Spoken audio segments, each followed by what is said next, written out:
आज हम पढ़ेंगे हिंदी व्याकरण का पाठ 10 क्रिया और काल।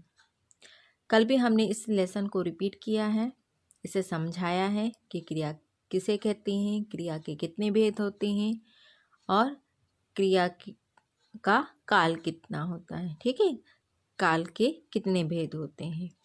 तो हमने इस लेसन के आधार पर आपको होमवर्क दिया था कि ये दिए गए प्रश्नों के उत्तरों को आपको करना था। ठीक है, तो आज हम इन्हीं प्रश्नों को आपको करवाएंगे। क्वेश्चन नंबर 1 है क्रिया किसे कहते हैं, उदाहरण सहित लिखो। सेकंड क्वेश्चन है क्रिया कितने प्रकार की होती है, उनके नाम लिखो। थर्ड क्वेश्चन है सकर्मक क्रिया तथा अकर्मक क्रिया में क्या अंतर है। 4 नंबर क्वेश्चन है क्रिया का काल किसे कहते हैं, भेद सही लिखिए। तो आइए हम इनके आंसरों को देखते हैं। पहला क्वेश्चन क्रिया किसे कहते हैं, उदाहरण से लिखो। तो इसका आंसर है जिस शब्द से किसी कार्य के होने या किसी कार्य के करने या होने का बोध हो उसे क्रिया कहते हैं। क्रिया किसे कहते हैं, जिस शब्द से किसी कार्य के करने या होने का बोध हो उसे क्रिया कहते हैं। इसका उदाहरण है घोड़ा दौड़ता है, मोर नाचता है। ठीक है, सेकंड क्वेश्चन है क्रिया कितने प्रकार की होती है, उनके नाम लिखो। तो यहाँ आंसर है क्रिया के 2 प्रकार होते हैं। हमने इस तरह से इसे डिवाइड किया है। क्रिया के 2 प्रकार के होते हैं, पहला है सकर्मक क्रिया, दूसरा है अकर्मक क्रिया। ठीक है, अब यहाँ पर 3rd नंबर क्वेश्चन है सकर्मक क्रिया तथा अकर्मक क्रिया में क्या अंतर है। तो यहाँ पर इसका आंसर है सकर्मक क्रिया सकर्मक क्रिया का अर्थ होता है कर्म के साथ। ठीक है, कर्म क्रिया कर्म के बिना पूरी नहीं होती है। अब अकर्मक क्रिया क्या होती है, अकर्मक क्रिया का अर्थ होता है कर्म के बिना, अर्थात अकर्मक क्रियाएं कर्म के बिना पूरी होती हैं। ठीक है, तो ये क्वेश्चन नंबर 3 का आंसर था। अब 4 नंबर आंसर देखेंगे। क्रिया का काल किसे कहते हैं, भेद सहित लिखो। तो इसका आंसर है क्रिया के जिस रूप से उसके होने के समय का ज्ञान होता है उसे क्रिया का काल कहते हैं। यहाँ काल से समझ में आ रहा है, काल मीन्स होता है समय। ठीक है, तो वही है क्रिया के जिस रूप से उसके होने के समय का ज्ञान होता है उसे क्रिया का काल कहते हैं। अब यहाँ काल के भेद बताए गए हैं। काल के 3 भेद होते हैं, पहला है भूतकाल, वर्तमान काल और तीसरा होता है भविष्यत काल। ठीक है, तो ये थे हमारे क्वेश्चन आंसर। अब हम अगला क्वेश्चन देखेंगे। क्वेश्चन नंबर खा है सही कथन के सामने सही और गलत कथन के सामने गलत का चिन्ह लगाओ। ठीक है, तो यहाँ फर्स्ट नंबर है जिन शब्दों से काम करने का बोध हो वे शब्द क्रिया कहलाते हैं। तो इसका आंसर है राइट। ठीक है, सही। भूतकाल बीते समय में कार्य पूर्ण होने का बोध कराता है। तो ये भी क्या है, क्या दिया, भूतकाल बीते समय में कार्य पूर्ण होने का बोध कराता है। ठीक है, बीते समय मतलब जो बीत गया है तो उसे हम भूतकाल कहते हैं।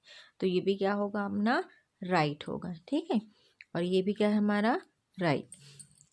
3rd नंबर पॉइंट है सकर्मक क्रियाएं कर्म के बिना पूरी नहीं होती हैं। तो ये क्या है हमारा राइट। चल रही क्रिया भविष्यत काल का ज्ञान कराती है। तो ये क्या है, भविष्यत काल का ज्ञान नहीं कराती। तो ये क्या कहलाती है, वर्तमान काल कहलाती है। तो ये क्या हुआ हमारा रॉन्ग हुआ, है ना। आइए हम क्वेश्चन नंबर गा देखेंगे। कोष्टक में दिए गए शब्दों से सही क्रिया रूप से रिक्त स्थानों की पूर्ति करो। यहाँ पर ब्रैकेट में ऑप्शनल दिए हुए हैं, किस इसके हैं, ये दिए गए शब्दों के सही क्रिया रूप दिए हुए हैं। तो ये क्रिया रूप है, इनको सही करके इसमें लिखना है ब्लैंक्स में। ठीक है, तो जैसे फर्स्ट नंबर है जितेंद्र बुद्धिमानी से काम खालिस्तान है। तो यहाँ पर लेना लिखा है पर यहाँ पर लेना नहीं आएगा, यहाँ क्या आएगा लेता है। जितेंद्र बुद्धिमानी से काम लेता है। ठीक है, क्या आएगा यहाँ पर लेता है। ठीक, नेक्स्ट है सौरभ ने अपना पाठ याद करना। तो यहाँ करना नहीं जमेगा, तो इसे क्रिया रूप क्या लिखेंगे यहाँ पर, सौरभ ने अपना पाठ याद किया। फिर है पुलिस चोर को खालिस्तान और बंदी बनाएगी। तो यहाँ पर क्या आएगा, खोजेगी और बंदी बनाएगी। पुलिस चोर को पकड़ेगी या खोजेगी और बंदी बनाएगी। फिर नेक्स्ट है आपका नाम होना। होना तो नहीं जमेगा, आपका नाम होना चाहिए। यहाँ पर क्या है, आपका क्या नाम होगा।